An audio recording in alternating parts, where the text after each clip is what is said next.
Those posted profits that beat market expectations after a dip in earnings for 6 consecutive quarters. Slumping smartphone sales even led the Korean tech giant to freeze salaries this year. But according to our Song Ji-sun, the latest earnings report seems to shine a light at the end of the tunnel.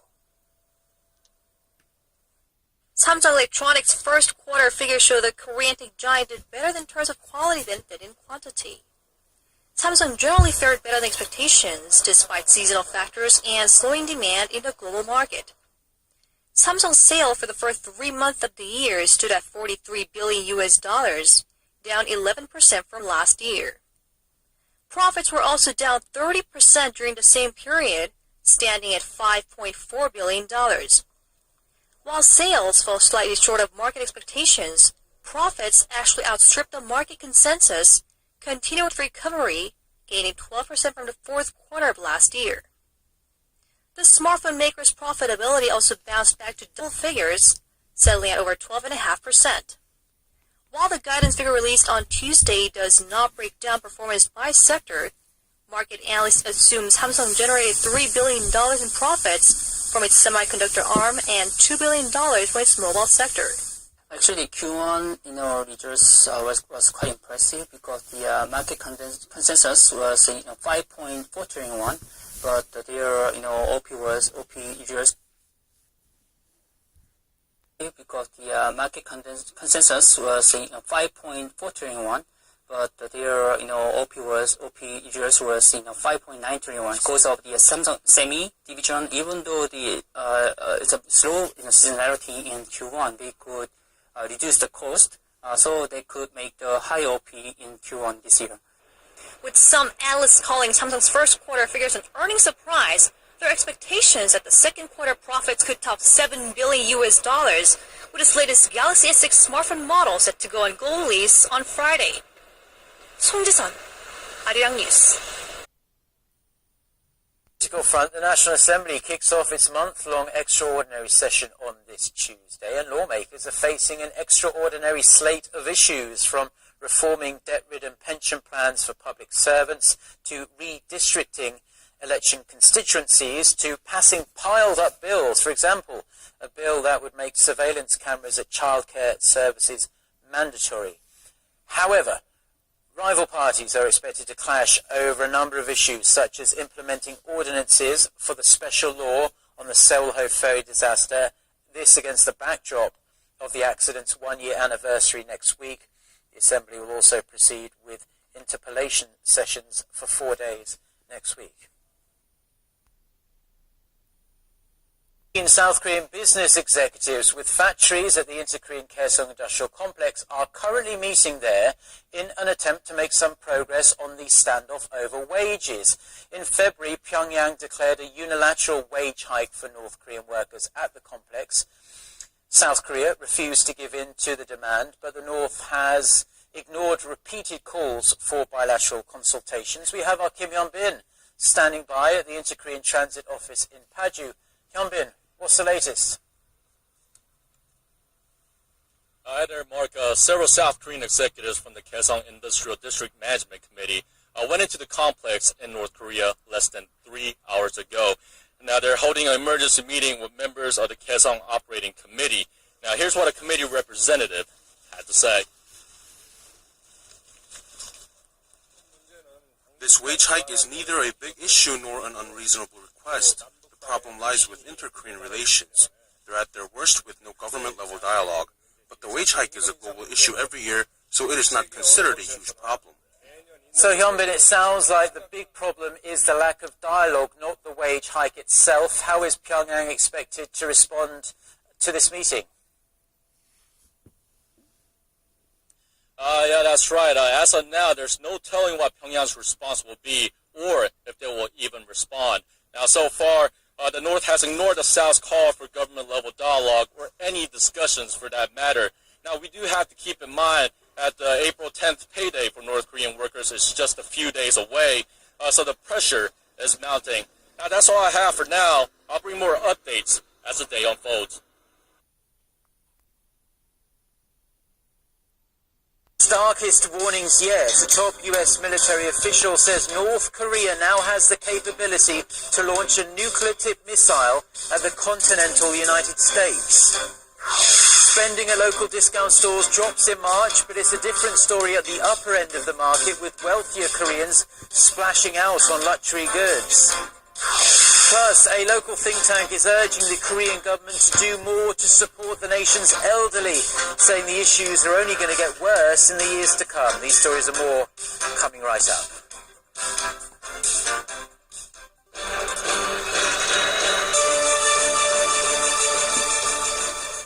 Hello, it's noon on Wednesday, the 8th of April. You're tuned in to our midday newscast here on Arirang TV. Thanks ever so much for joining us. I'm Mark Broom. We begin with North Korea's weapons capability. A senior US military leader says Pyongyang now has the ability to fire a road-mobile ICBM capable of carrying nuclear weapons to the mainland United States. This as the US defense chief visits Japan and South Korea this week to discuss regional security issues. Na Hyung-kyung reports. The doubts about a North Korean missile are turning into a real threat. Many watchers had believed that North Korea's KN-08 intercontinental ballistic missile, paraded in 2012, was a mock-up, but a senior U.S. military official says Pyongyang has likely made a breakthrough. Our assessment is that they have the ability to put it on a nuclear weapon on a KN-08 and shoot it at the homeland.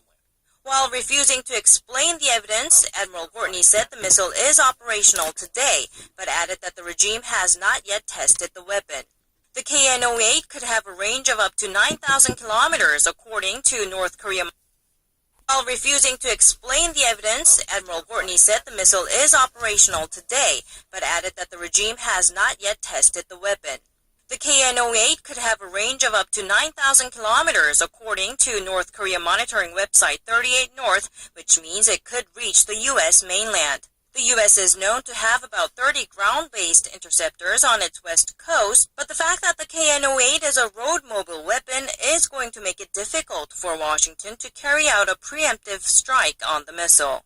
The commander's comments and the report come amid U.S. Defense Secretary Ashton Carter's visit to Japan and Korea this week. The speculation is that these factors will make Washington's alleged push for deployment of its so-called THAAD missile defense system to South Korea more legitimate. Na Hyun-kyung, Arirang News.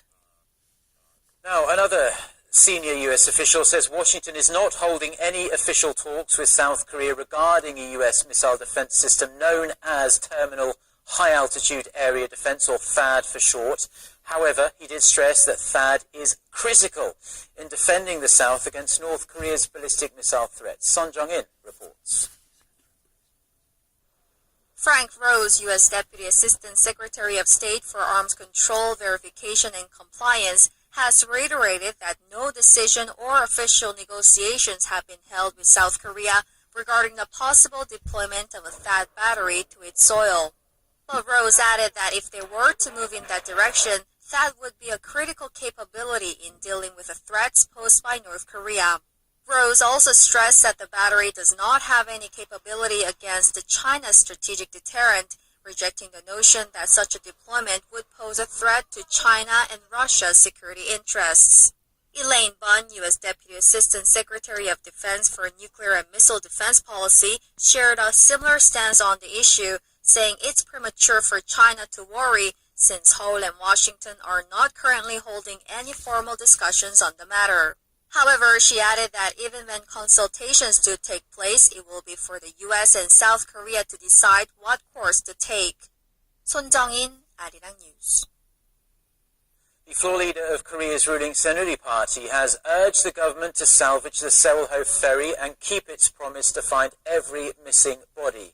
Addressing the full assembly on Wednesday, Yoo Seung-min called for a swift conclusion of a civilian-led technical review on how to recover the vessel, which sank on April 16th last year, killing more than 300 passengers. He then appealed to the opposition party to actively participate in discussions to reform Korea's costly public employee pension system, referring to that possible stationing of the controversial THAAD US anti-missile system to South Korea, Yu stressed that Seoul needs to display a strong deterrence against North Korea's security threats to achieve regional peace. The main opposition party's leader, Moon Jae-in, will address the assembly on Thursday. The recent nuclear accord between world powers and Iran is expected to benefit Korean companies that once did a brisk business in the oil-rich country. Tehran has been subject to international sanctions since 2006 over its nuclear program, and these could be lifted if the framework deal is sealed in June. Shin Se-min tells us more. Korean firms doing business in Iran may be back on track soon. With economic sanctions on Iran expected to be eased in a few months, Korean companies, mostly construction firms, are gearing up for a wide range of business opportunities. Iran was one of the largest construction markets for Korean builders before the sanctions were imposed. Companies like Taerim International, GS-ENC, and Hyundai E&C were the leading planned construction firms doing business there in the early 2000s. But the orders from Tehran stopped in 2009, with GS-ENC clinching the last $12 billion deal. Now, with the expected easing of sanctions on Iran this year, market watchers say Korea's construction business in Iran could amount to approximately 60 trillion won, or nearly $55 billion this year, up from a mere $9 billion in the early 2000s. Experts also say that because Tehran is in the midst of boosting its infrastructure, the contracts for Korean builders will involve facility maintenance and expansion of existing plants. That's not all. Korean steelmakers, airlines, and auto parts makers can also expect to